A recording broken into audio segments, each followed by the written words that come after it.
Israeli हमलों से Lebanon में ऐसी तबाही मची है कि अब लेबनान के जो राष्ट्रपति हैं उन्होंने इजरायल और हिजबुल्लाह संघर्ष को समाप्त करने के लिए बातचीत का आह्वान किया है, क्योंकि लेबनान के राष्ट्रपति जोसेफ ऑन को डर है कि अगर जल्द बातचीत नहीं हुई तो लेबनान गाजा बन जाएगा। इसलिए राष्ट्रपति चाहते हैं कि जल्द से जल्द हिजबुल्लाह इजरायल युद्ध को समाप्त करने के लिए बातचीत होनी चाहिए, क्योंकि इजरायली हमलों से लेबनान बर्बाद हो चुका है। बमबारी और हमलों की वजह से अब तक 10 लाख से ज्यादा लोग विस्थापित हो चुके हैं, जबकि 1400 से ज्यादा लोगों की मौत हो चुकी है। इसके बावजूद इजरायल साउथ बेरूत पर ताबड़तोड़ बम बरसा रहा है। तो मिडिल ईस्ट में भयंकर युद्ध छिड़ा हुआ है और इस महायुद्ध का आज 38वां दिन हो चुका है। अमेरिका और इजरायल की बात करें, इसकी ओर से ईरान पर लगातार भयंकर हमले हो रहे हैं। ईरान भी कड़ा पलटवार कर रहा है। इन हमलों के बीचों बीच तस्वीरें आपके सामने हैं। ये 8 तस्वीरें, चाहे मादी की बात करें, हाइफा और इस्फहान, शोमरात से लेकर महशहर, बेरूत, बगदाद, चारों तरफ बारूदी प्रहार के बाद तबाही का मंजर आप देख सकते हैं। अंतर्राष्ट्रीय तनाव के बीच में राहत की एक खबर सामने आई है। अमेरिकी राष्ट्रपति डोनाल्ड ट्रंप ने बताया कि ईरान की ओर से गिराए गए F-15 लड़ाकू जेट के क्रू मेंबर को अमेरिकी सेना ने बिल्कुल सुरक्षित निकाल लिया है। ईरान ने शुक्रवार को बताया था कि उसने अमेरिका के F-15 को मार गिराया, जिसमें 2 पायलट सवार थे। पहले पायलट को पहले ही बचा लिया गया था। ईरान ने अमेरिकी F-15 को अपनी वायु रक्षा प्रणाली से नीचे गिरा दिया था। अमेरिकी पायलट को पकड़ने के ईरानी दावे को खारिज करते हुए अब राष्ट्रपति ट्रंप ने दूसरे क्रू मेंबर को भी सुरक्षित निकालने का दावा किया है। तो ईरान में इजरायल की एयर स्ट्राइक के साथ साउथ इस्फहान के कई ठिकानों पर अटैक की खबर है। बताया जा रहा है कि साउथ इस्फहान इलाके में इजरायल की ओर से एयर स्ट्राइक की गई। इजरायली एयर फोर्स की ओर से यहां पर कई मिसाइलें दागी गई।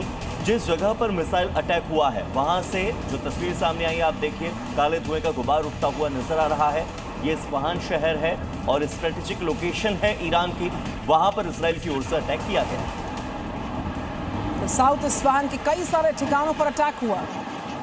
ईरान के खत्म अल अनबिया सेंट्रल हेडक्वार्टर के मुताबिक दक्षिणी इस्फहान में खाली एयरपोर्ट के पास चलाए गए ऑपरेशन में 2 C-130 हरक्यूलिस ट्रांसपोर्ट एयरक्राफ्ट और 2 ब्लैक हॉक हेलीकॉप्टर को नष्ट कर दिया गया।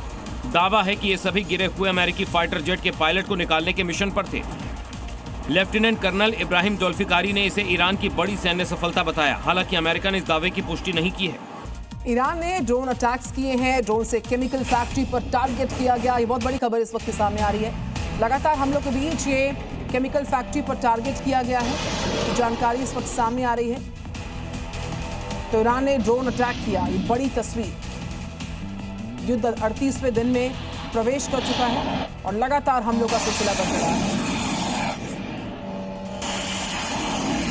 केमिकल और इंडस्ट्रियल इंफ्रास्ट्रक्चर को टारगेट कर ड्रोन अटैक कर रहा है, जिससे ये युद्ध और खतरनाक होता जा रहा है, क्योंकि केमिकल फैक्ट्री पर अटैक से खतरनाक गैसों का रिसाव हो सकता है, जो इलाके की बड़ी आबादी के लिए बड़ा खतरा बन सकता है। इससे पहले भी ईरान इजरायल की केमिकल फैक्ट्री को निशाना बनाते हुए मिसाइल अटैक कर चुका है, जिसके बाद फैक्ट्री में आग लग गई थी। चीनी कंपनी सिजेंटा ग्रुप के इस प्लांट में पेस्टिसाइड्स और क्रॉप सिक्योरिटी से रिलेटेड केमिकल बनाए जाते थे। दक्षिणी लेबनान में जमीनी अभियान अब और ज्यादा तेज कर दिया गया है। हिजबुल्लाह के ठिकानों पर इजरायल की ओर से कार्रवाई अब और ज्यादा तेज हो गई है। आमने सामने की लड़ाई में हिजबुल्लाह के कई आतंकियों के मारे जाने की पुष्टि हुई है। एक दस्ते को एंटी टैंक मिसाइल से खत्म करने का दावा इजरायल कर रहा है। दरअसल इजरायल लेबनान में चुन चुनकर हिजबुल्लाह के ठिकानों को निशाना बना रहा है और हिजबुल्लाह की ताकत ही यही है कि वो लेबनान के रिहायशी इलाकों में छुपा हुआ है, रिहायशी इलाकों में घरों को अपना ठिकाना बनाता है। तो ऐसे में लेबनान के आम इलाके, आम लोगों के रिहायशी इलाके इजरायल के निशाने पर। ग्राउंड ऑपरेशन में आईडीएफ ने हिजबुल्लाह के सशस्त्र दलों को नष्ट करने का दावा किया है। आईडीएफ का आरोप है कि Hezbollah anti tank missile fire करने की तैयारी में था। आतंकवादी संगठन के ठिकानों से एंटी टैंक रॉकेट, आरपीजी और अन्य हथियार बरामद करने का दावा भी किया गया है। आईडीएफ ने इसे स्थानीय निवासियों की सुरक्षा सुनिश्चित करने की दिशा में उठाया गया कदम बताया। आईडीएफ की डिवीजन 91 की यह मुहिम दक्षिण लेबनान में सुरक्षा बढ़ाने की दिशा में एक अहम कदम माना जा रहा है।